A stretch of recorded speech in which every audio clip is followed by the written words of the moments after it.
The beginning of Jesus' ministry doesn't happen where most people would expect. Doesn't happen at the centre. Doesn't happen in the city of Jerusalem. Doesn't happen with the guys at the top. It happens in the backwater of Galilee, a place compromised with Greek culture and also the den of rebels. You don't want to get a good mission started from there. They're all losers. Anyway, having called Andrew and Peter, the next day, Jesus calls a man with a dodgy name. Philip. It's a Greek name. It's not Jewish.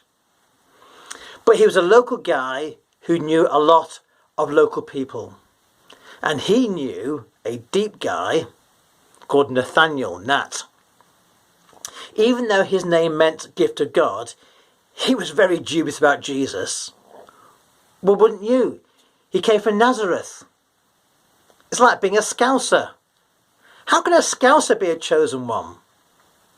But we know, don't we, that a lot of good stuff has come out of the Republic of Liverpool, as some folk call it around here. He might be like a Scouser. He might be a Nazareth guy.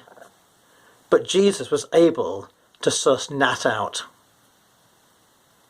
Nathanael may have been a bit of a sceptic. It's not always a bad thing. But one thing he wasn't devious. He was straight and honest. As my mother-in-law would say, he had no side on him. And Nathanael was impressed by that. And that was enough for Nat. He recognised authenticity when he saw it, even from a guy from Nazareth.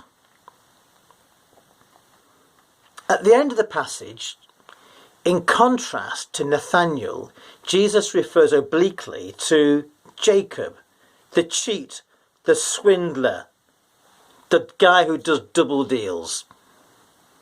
And even Jacob saw heaven opened up. Well, so too would Nathanael. He too would see how God does stuff in God's way in the real world. Well, so too can you and I. But we have to see things as they are, not as we normally cynically see them. Jesus sees things as they are. And if we start to see things as they truly are, then that starts to change absolutely everything.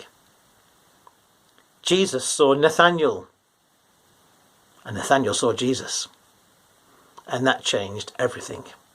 Heaven opened up.